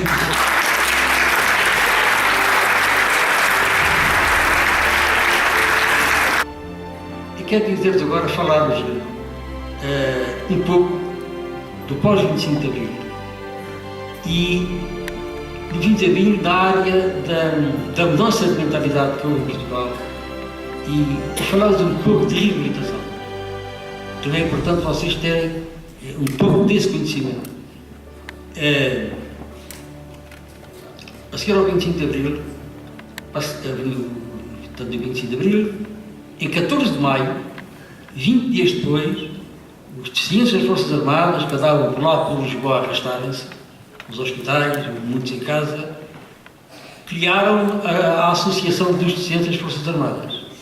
Portanto, nós já havia, eu já participei dessas reuniões, que eu na altura, quando fui para a guerra, eu casei antes de ir para a guerra, já estava casado antes na altura do serviço militar. E felizmente estava, porque tive o apoio extraordinário da minha mulher, e que há pessoas aqui que eu conheço, uma mulher extraordinária. No fundo, isto no fundo não é como agora que vocês ouvem, que acontece qualquer coisa aí no país, qualquer coisa de grave. Há logo os psicólogos, os psiquiatras, os psicólogos a dar apoio às pessoas por causa dos traumas, das coisas todas. Na altura não havia psicólogo. No hospital militar, arrastavam-se por lá centenas de milhares de pessoas, e nunca ninguém falou comigo. Nunca houve um apoio. Portanto, não havia psicólogos. Nós não tivemos nenhum apoio. Eu posso dizer que a minha mulher na altura era a minha mulher, a minha esposa, a minha amante, passo o termo, amante no bom sentido, naturalmente, era a minha assistente social, era a minha psicóloga, era a minha enfermeira, no fundo. E a Associação dos Juntas das Forças Armadas teve um papel fundamental para a nossa reabilitação, porque na altura não havia empregos, não havia nada para nós. Nós, na altura, éramos considerados os coitadinhos. Os cegos eram os ceguinhos. Os deficientes eram os inválidos. Eu era considerado um inválido. As senhoras mais velhas que me desculpem, voltem também. Nós, quando estávamos no hospital militar e eu digo na rua, ou qualquer, ai, coitadinho. Era a palavra. Sabe o que é que eu dizia? Coitadinho corno. Era o que eu dizia. E muitos de nós não tolerávamos, e eu nunca tolerei, que me considerassem um coitadinho. Podia estar cego, sem mãos, resultou de um acidente, fiquei cego, fiquei sem mãos, fiquei com os ouvidos destruídos, fiquei com a boca destruída, o maxilar, tudo destruído. Posso já dizer que fiz 4 operações em Lisboa, no Hospital Militar, e tive a felicidade, e foi uma dos grandes benefícios do 25 de Abril, da Revolução do 25 de Abril, a democracia, foi a possibilidade de eu ter ido para o estrangeiro. Portanto, eu estive cerca de 2 anos nos hospitais na Alemanha. Estive no Hospital Militar em Hamburgo, onde fui operado. Eu fiz a primeira operação grande, depois fiz mais 3 à boca, para a reutilização dos lábios, tudo isto. E quando cheguei, fizeram logo uma operação à boca, também. Fizeram a reconstituição dos tímpanos, a timpanoplastia, fui operado aos 2 ouvidos. Eu estaria seguro, porque eu fui operado aos ouvidos em 82 e eu na altura já estava no ativo, já estava na Escola Prática de Cavalaria, já contei essa história depois, a seguir, em que eu andava constantemente a purgar os ouvidos, a correr porcaria. Portanto, tal como muitos outros camaradas meus que eu conheço, há muitos para surdos só ouvem o ouvido e mal. Portanto, eu tive essa felicidade de ir à Alemanha, fui operado a fazer a reconstrução dos tímpanos, e para ir, tive que ir ao médico do Hospital Militar, do Serviço de Medicina e Reabilitação, da Fisioterapia, o Dr. Oliveira, que eu, a primeira vez que fui à Alemanha, foi para pôr as próteses mãos artificiais, chamadas mãos bioelétricas, que abria e fechava-se, tinha aqui os elétricos ligados aqui deste lado e deste, depois tinha uma bateria, uma pilha, e depois o movimento de fazer, aqui fechava a mão, fechava, assim tem as minhas mãos, fechar aqui, ativava aqui este músculo aqui e fechava a mão, e para abrir era aqui deste lado, fechava a outra lado e abria.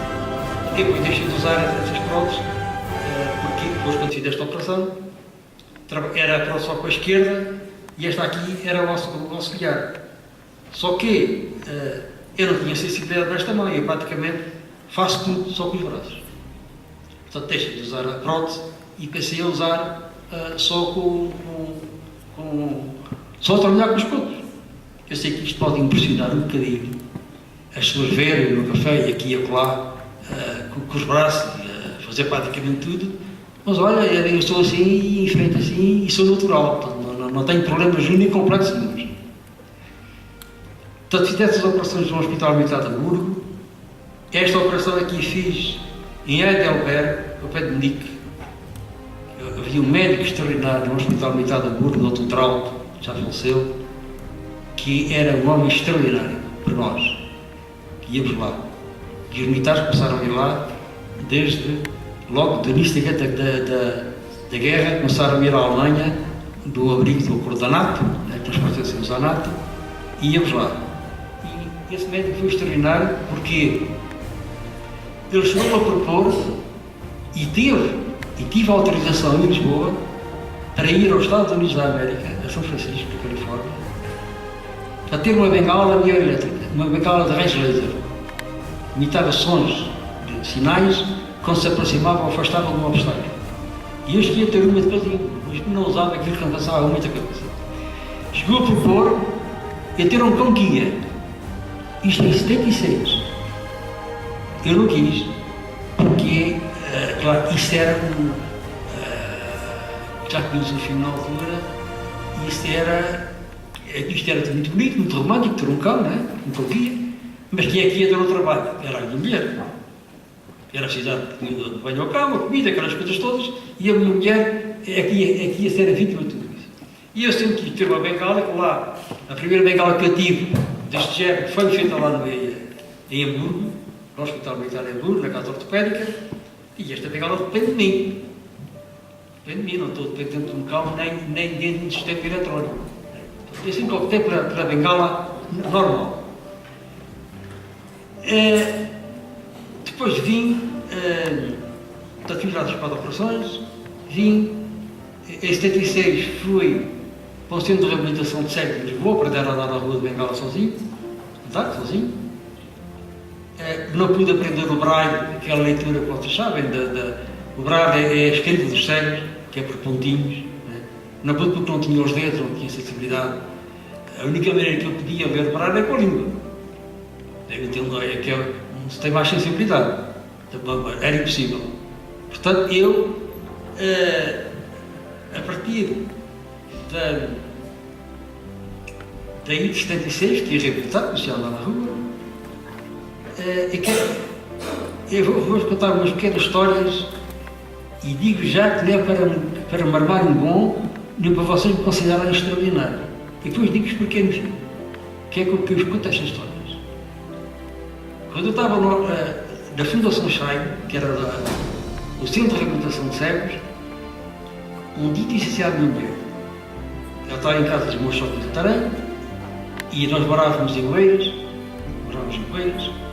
e eu disse, olha, este fim de semana não venhas cá, porque vou treinar a andar mal nos autocarros, no metro, que há pouca gente aí a circular, que era para não parar tanta dificuldade. Sabe onde é que eu estava, às 7 da tarde de sexta-feira, a bater à porta dos meus sócios em Santarém. Apanhei o metro até ao Recife, apanhei o autocarro do Recife, apanhei o comboio de Santa Glória, saí em Santarém, apanhei um táxi, e às 7 da tarde estava ali a bater à porta. Tinha que ser assim para eu vencer os fantasmas, para eu vencer. Eu fui para a Alemanha sozinho. Nós, quando estávamos no Hospital Militar, tínhamos direito a um acompanhante, um enfermeiro. Foi a minha mulher, a minha sogra e um elemento da Associação das Defesas das Forças Armadas que me foram pôr ao hospital, ao aeroporto de Alverca, ainda funcionava, ali perto de Lisboa. Entregaram aos alemães. Nessa noite dormi em Beja, na base aérea de Beja. Daí saí às 9 da manhã de Beja, no avião militar entrava os alemães, fomos para a Colónia, na cidade alemã. Daí fomos para um aeroporto do norte da Alemanha, chamado Bonn, e foram 2 alemães pôr um Volkswagen com as carochas preto, que eu perguntei de que cor é que era o carro, fui a conversar com eles, porque falava um bocadinho de inglês, e cheguei às 9 da noite ao Hospital Militar em Hamburgo, ninguém falava para mim. E eu estive lá, eu fui lá ter. E foi fundamental para mim a minha ida à Alemanha.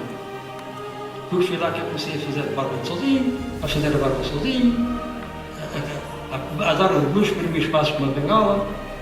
Depois então tirei essa reabilitação, como vos disse, da mobilidade, da locomoção, andar na rua sozinho, da escola prática, no centro de reabilitação da Fundação Schein, em Alvalade, em Lisboa. A Associação dos Centros das Forças Armadas teve um papel, para além do contributo que deu para a mudança de mentalidade em Portugal, nós éramos os coitadinhos inválidos. Devemos ter um papel fundamental. Foi criada uma nova legislação, o decreto-lei saiu em janeiro de 1976. Havia uma legislação de 73, que era o decreto-lei 210 de 73, que esse decreto-lei permitia que os deficientes militares pudessem optar pelo ativo, ou seja, continuar a vida militar. Mas havia lá uma linha M dizia que taxativamente, dizia lá, exceto os cegos. Já aí nós éramos discriminados. Mas felizmente que esse decreto-lei foi anulado, foi remodelado, não é? Assim, uma nova legislação que permitia que os cegos continuassem no ativo. E eu, inicialmente dizia, pronto, eu estava farto de tropa e de guerra e de tudo, mas pensando bem na vida, a única sorte que eu tenho é continuar a vida militar. Portanto, e optei, continuei a vida militar, não foi fácil. A aceitação, a aprovação, mas felizmente consegui. Mas também vos digo, só num país como o nosso, de grandes costumes e de coisas que permitem que um sexo humano continue no ativo. Mas felizmente consegui. Segui a carreira militar, tive 10 anos colocado na Escola Prática de Cavalaria a trabalhar. Tive depois mais 7 anos no presídio militar em Santarém, que havia uma prisão para militares em Santarém, que eu lá tinha trabalhado durante 7 anos. Depois fomos para Lisboa viver, que os meus filhos estavam a estudar na Escola Militar de Lisboa, no Instituto Militar dos Superiores do Exército, e a minha filha esteve no Instituto de Otiveira, das meninas. Portanto, depois fui mais velho, estava quase a chegar à altura do curso superior, e tinha que ir para externo, e nós optámos por ir para Lisboa, para termos lá casa, para eles estarem mais junto deles, eles terem cá a casa onde ficar. Portanto, trabalhei no presídio, depois fui para Lisboa, fiquei colocado no hospital militar, mas nunca lá trabalhei, fui colocado em diligência, um bocado depois no NASO, Associação de Dirigentes da Força Armada, trabalhei durante mais de 20 anos. Eu era responsável pelo Departamento de Reabilitação e o Departamento da Área Social. A minha função lá era dar apoio aos grandes deficientes, àqueles que tinham mais dificuldades. Visitar e acompanhar os que estavam internados nos hospitais, eram operados, estavam em sua casa.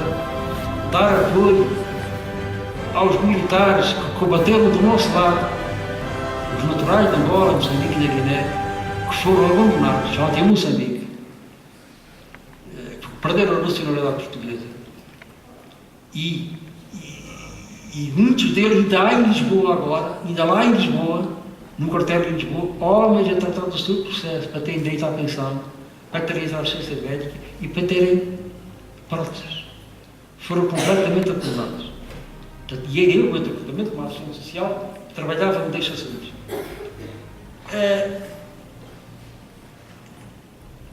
Eu quero dizer-vos uma coisa.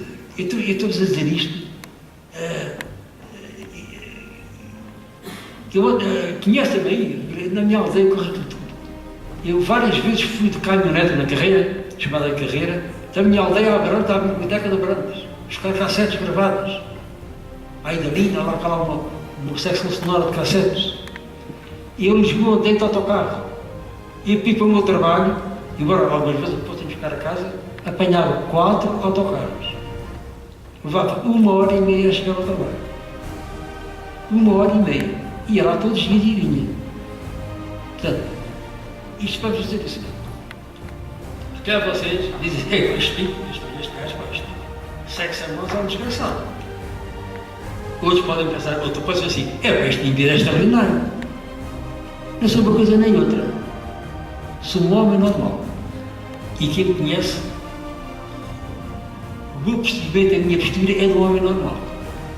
Normal, quer dizer, eu nasci, andei lá na escola, lá na aldeia, na minha aldeia em Camporé, depois andei aqui no colégio, andei a estudar em Santarém, namorei, casei, tenho 4 filhos, todos eles licenciados, aliás, todos eles, minha filha é doutorada, está a trabalhar na Alemanha, uma filha é licenciada, é mestrada, está a trabalhar em São Paulo, no Brasil, uma posição muito boa. Outro meu filho está a trabalhar em Madrid, uma filha mais nova tem 25 anos, está a acabar o mestrado este ano. Trabalhei, descontei, fiz a vida normal, reformei-me e agora estou aqui com a minha mulher a morar aqui na minha aldeia. E isto para dizer o seguinte, por grandes que sejam as dificuldades da vida e por grandes tombos que nós vivemos na vida, se nós quisermos, nós conseguimos ultrapassar as situações. E é esta mensagem, no fundo, que eu vos quero deixar. Querer é poder. eu sei que é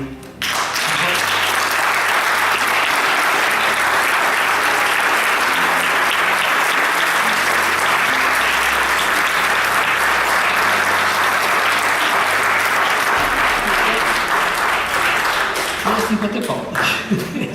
50 pau. Eu sou crente, sou católico, sou essencialmente cristão, e além de cristão, sou essencialmente um espiritualista. Sabe que a cegueira estamos impedidos da visão material. Então estou a ver. Ainda vejo uma rapariga jeitosa, bonita, ainda vejo uma flor, ainda vejo uma árvore, ainda vejo aqui, não vejo. Mas vem-nos de outra maneira. Vem-nos do coração, do mente, do espírito. Mas para isso nós temos que lutar. Não nos podemos acumular. Claro que nós, com a gravidade do acidente, tive que aceitar, tive que resignar. Mas não foi uma resignação passiva.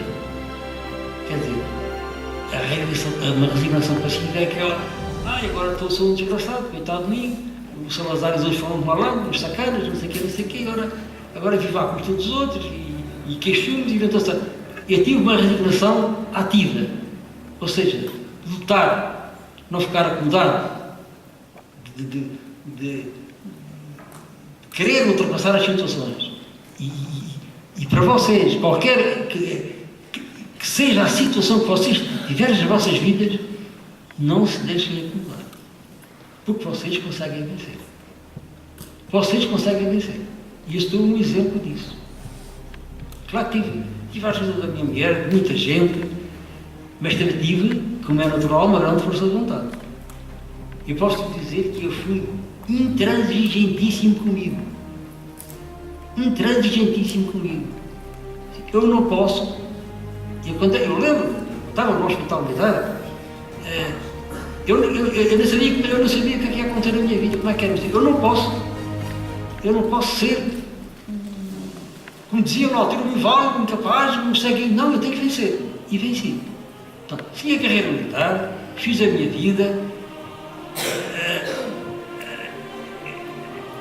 frequentei, não foi propriamente estudos intelectuais, mas intelectuais então também em Lisboa. Frequentei instituições em Lisboa, no Calvário, em São Bento, de Alexandre Cordeiro, Milana Pascoal de Melo. E ia de autocarro. E em situações mais difíceis dava táxi. Portanto, eu só estou a dizer isto para vocês não se deixarem desanimar, e a situação no país não está fácil, mas vocês são novos, espero que está a querer começar a dar a volta ao país, esperemos que sim, que isto dê uma volta, para haver mais trabalho, melhores condições de vida, e que vocês também vencerem. E como última palavra, eu queria dizer-vos que a gente vê o que é que acontece no mar hoje, lá com o Estado Islâmico, aquelas guerras, aquela barbárie, o que está a acontecer muito só em África, guerras, genocídios, morte, continua esta onda de exploração do homem pelo homem, dos países a explorar outros, tantas situações desagradáveis que acontecem na vida. Nós temos que ser nós a dar o primeiro passo em nós próprios, ou seja, a sermos pacíficos, para não haver guerra, que a guerra destrói e mata. As guerras também trazem evolução. As guerras também trazem evolução. Eu lembro perfeitamente como o médico Dr. Sancho, do Hospital Militar, da plástica, como fez a operação que demorou 9 horas, a primeira, e ele uma vez disse para o Silvério, se não fosse, a guerra é má, mas se não fosse a guerra, a medicina não avançava tanto como está a avançar. Porque é com casos que surgem, depois as técnicas se vão aperfeiçoando. Não é? Portanto, o meu caso do meu acidente e da operação e de tudo aquilo que se fez, e o meu caso foi apresentado pelo Dr. Santos num congresso em Bruxelas. Eu não fiquei a impressionar nada, mas a minha boca ficou destruída. Eu tinha arames aqui, platina, assim, por baixo, uns tinham sido aqui acima. Mas isto tudo diz como contribuiu para a evolução da medicina aqui em Portugal e em outros casos na Alemanha. A Alemanha estava muito mais avançada que nós. Portanto, esta operação aqui, esta operação é chamada Pinça de Kürkenberg. Na Alemanha era. Porquê? Porque foi o Dr. Gutenberg, um homem de Frankfurt, que na altura da guerra, da Segunda Guerra Mundial, que começou a fazer estas operações. E depois foi um discípulo dele, o professor Marco Vargo, em Heidelberg, na Alemanha, que me fez esta operação. Aqui, neste em cima, está ligado o nervo do dedo polegar. E músculos aqui. Aqui embaixo estão os outros 4 dedos. Eu quando quero abrir, agora já é maquinal, nem penso. O que é que faço? Nem penso. Vocês não fazem a alegria que foi. A alegria que foi. A fisioterapeuta Winterband, era a minha filha em Heidelberg. A alegria que foi dela quando conseguiu meter aqui dentro uma folha de papel. Uma folha A4. A satisfação dela. Quando conseguiu. Portanto, isto esteve aqui. Eu estive lá de janeiro a abril, em Heidelberg. E tive a felicidade de propor, e foi assim, que a minha mulher fosse com a minha acompanhante. E levámos o nome do meu filho, o Tiago, mais velho. Ele nasceu em junho, eu fui em janeiro, eu fui em maio para a Alemanha, depois vim cá o casamento do meu irmão Mário, regressei em janeiro e a minha mulher foi comigo. E já levámos o meu filho, o Tiago, comigo. Foi uma coisa extraordinária.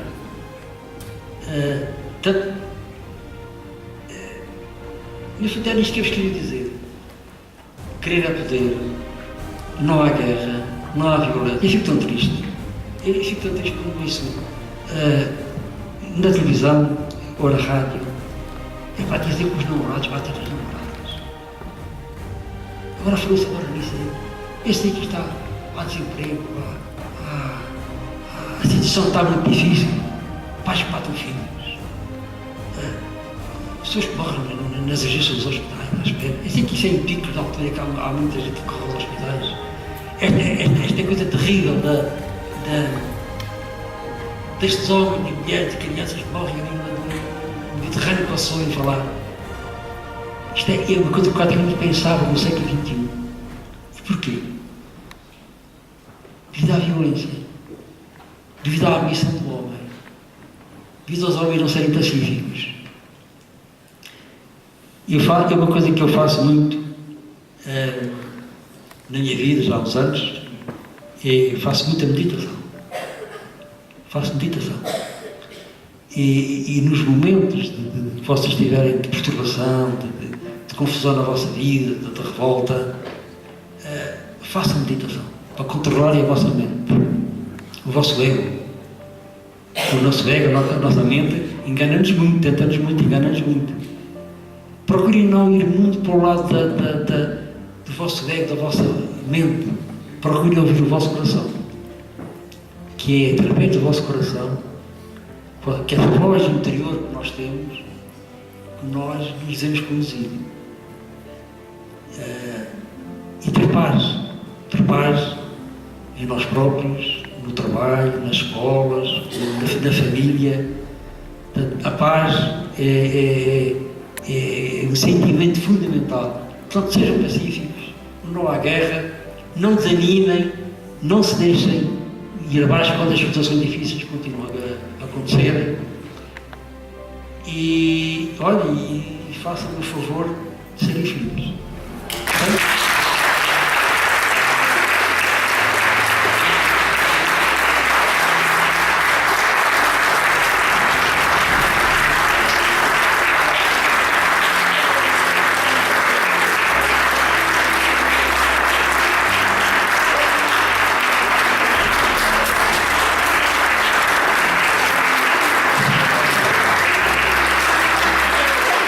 Agora, para lhes contar outras, gostava de contar-lhes, porque foi o Sr. Coronel Moragado como capitão, fez aquilo, eu fui lá buscá-lo às costas e tal, mas esta não vou contar.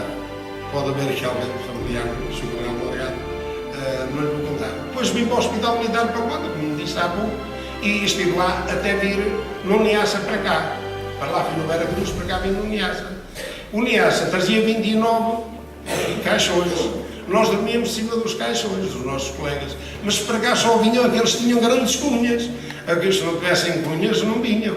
Não vinham. Eu sei que tinham grandes cunhas, porque mais tarde me lembro um rapaz que era chofer de um comandante que eu tive aqui na GNR, e trouxeram-no para cá, que era Fabiano Municiano, porque ele era chofer do comandante, senão ele não tinha vindo. Ele ficava lá, ficávamos lá. Eu tinha uma grande preocupação, quando as pessoas eram operadas, desculpa lá, eu ia juntar aqui um bocado isto, mas quando as pessoas eram operadas lá de frente, por cima dessa cantina em Luanda, era um problema, porque eram dois rapazes de cor, desculpa que não sou racista, que levavam os rapazes numa máquina. E íamos levar aí a 500 metros, lá ao serviço do dia acima, e eu depois chegava lá, tinha que vir buscar mais com pressa, atirava assim pelos pós-não, e a máquina ia assim um bocado a andar, e disse, mas qualquer dia até não morrem ainda do mal, morrem da cura, ao dia, mangava deles aí pelo caminho, de lá para aqui. Pronto, foi uma guerra de pessoas com 20 anos, e as pessoas com 20 anos temos sempre a aprender, eu já tenho uma certa idade, ainda estou a aprender tanta coisa, mas a guerra, como disse há pouco no princípio, não tem muito mal. Tinha aquela hora de alegria quando vinha o carro do correio. E aqui...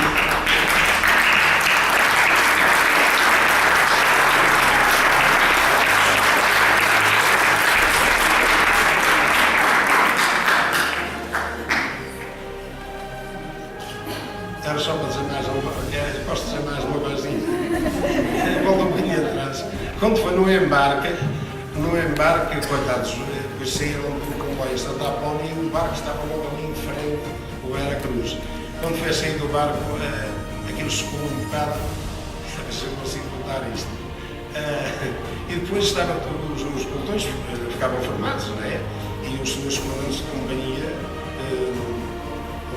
tinham aquilo tudo perfilado, os comandantes de pelotão, os comandantes de companhia, apresentavam os comandantes de batalhão, os pelotões de sempre e as companhias bem disciplinadas, porque isto é tropa, desde o regulamento de disciplina militar, coitados, e havia ali familiares que queriam ir abraçar os filhos.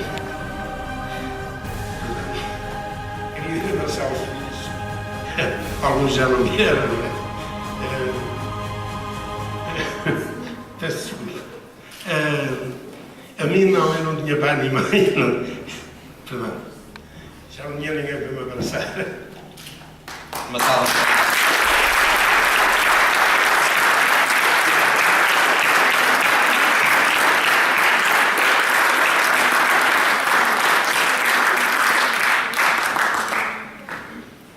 Perdão.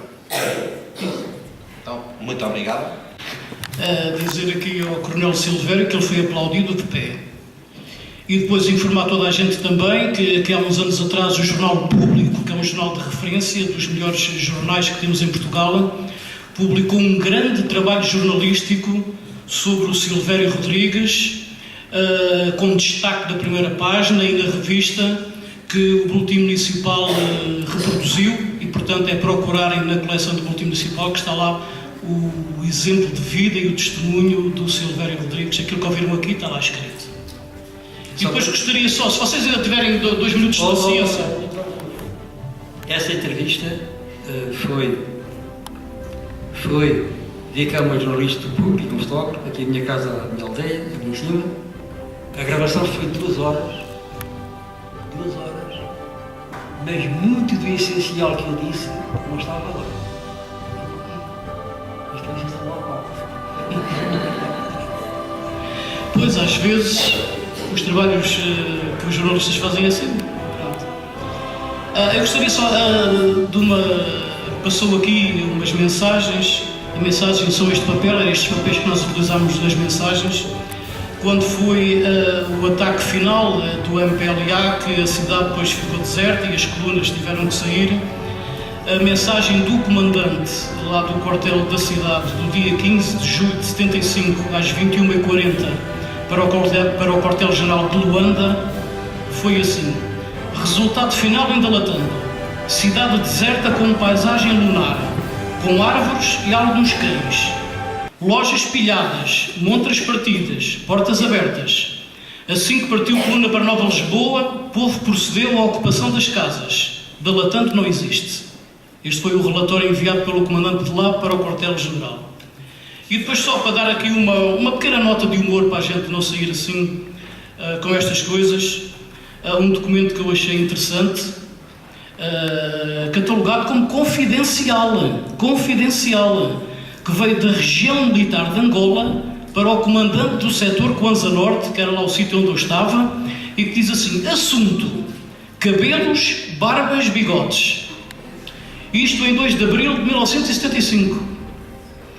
O excelentíssimo senhor coronel tirocinado comandante do setor encarrega-me de transmitir a vossa excelência o seguinte: em 27 de fevereiro, pelas horas, punho 1, praça dessa companhia, encontrado em passeio na via pública de Salazar, a cidade de Latando, fazendo uso de cabelo e barba despenteados, desgrenhados, ridículos, sujos e com dimensões e talhe que excedem largamente os limites máximos permitidos pela regulamentação recente e em vigor. A mesma praça apresentou reclamação da pena sofrida com a alegação de que tem autorização do comandante da companhia. Ouvido sobre o assunto, o senhor comandante da companhia de caçadores alega que, na verdade, dera autorização ao soldado para andar com o cabelo comprido, uma vez que na companhia nunca existira barbeiro, não obstante as diligências feitas por si junto do batalhão para que fosse cedido à companhia durante algum tempo um barbeiro, uma vez que cada corte de cabelo ao barbeiro civil custa cerca de 50 escudos. Com esta alegação simplista, pretende o senhor comandante da companhia considerar resolvido o assunto, não se preocupando nem parecendo sentir-se chocado com o estado lamentável da apresentação que se encontra quase todo o pessoal da sua companhia, e não só soldados. A realidade é que há pelo menos 4 meses que os praças da companhia não cortam cabelos, e naquela companhia se continuará nos meses seguintes à espera que um barbeiro caia do céu. Um documento oficial, confidencial.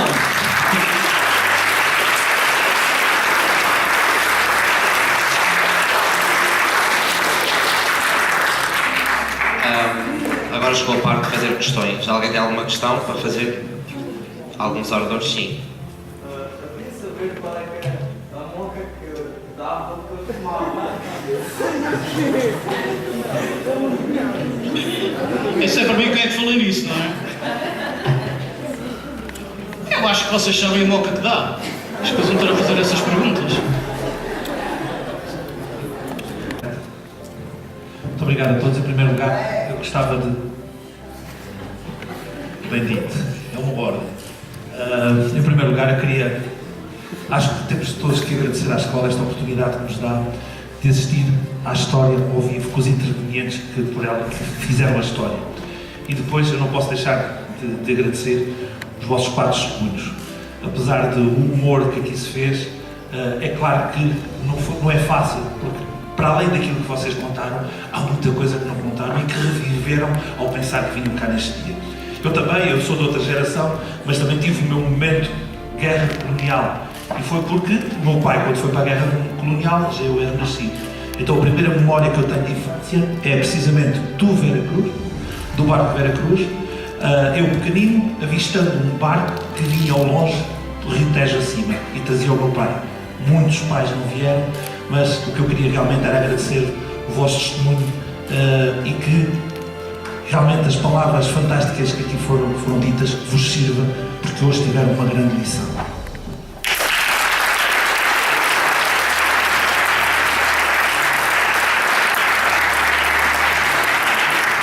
Sim, e que tem que ser graças para além do meu processo de reabilitação, só que o vosso conhecimento, vocês podem ter conhecimento disto, para além do trabalho, tudo isso, hoje em dia os cegos de Portugal, os cegos de todo o mundo, têm uma ferramenta fundamental que vocês conhecem, que eu uso, que é o computador. Para mim, eu uso o computador, tenho computador, tenho uma teclado adaptado, tenho um portátil, mas tenho um teclado daquele grande adaptado, com teclas, com algumas peças intermédias das teclas. Consigo escrever, consigo receber os mails, responder aos mails. O meu computador, para mim, é fundamentalmente a minha biblioteca. E eu digitalizo livros através do scanner, peço livros às bibliotecas especializadas que têm livros gravados para série. Até antigamente era em cassetes. Eu cheguei a ter 500 cassetes. 500 cassetes gravadas.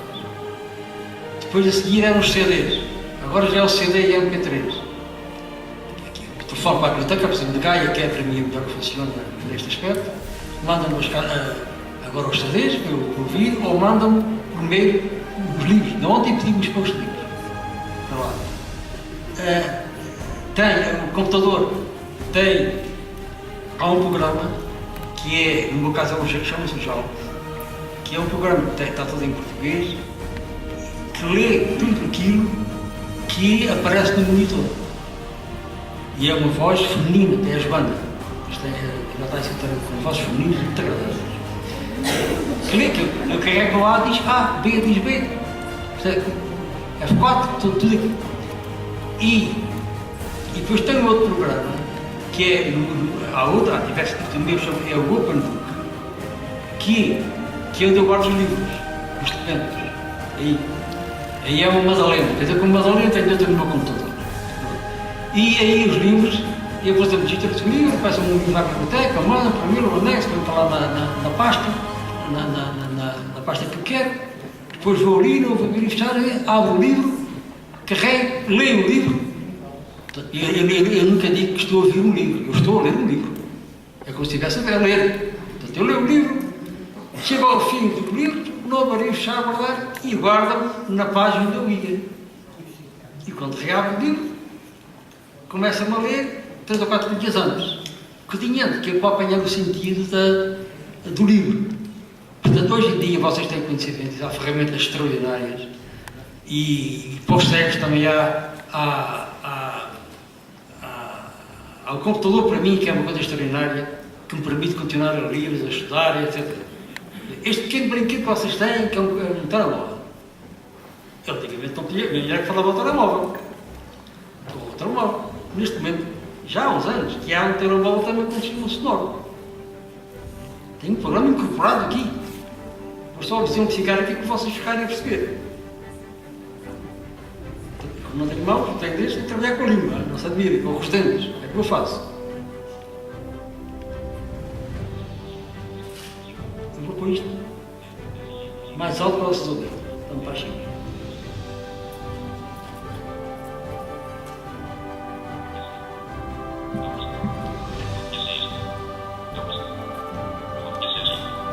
Não é sério. Só para outro futebol mais.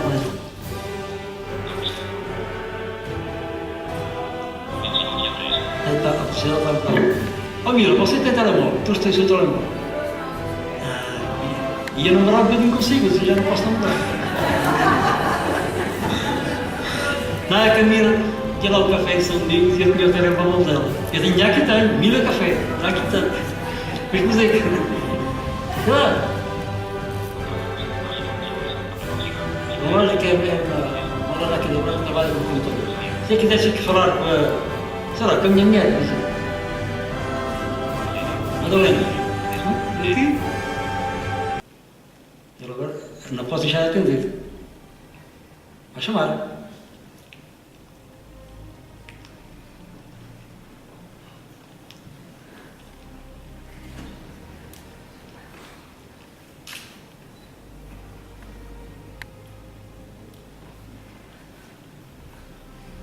Não chama por quê? Ela quer falar comigo.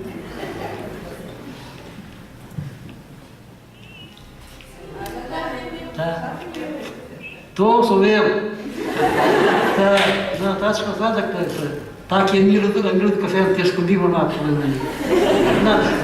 Não, estava só aqui a exemplificar o telemóvel. Vamos ver como é que jogava o telemóvel. Tá? Beijinho, para já então. Tá?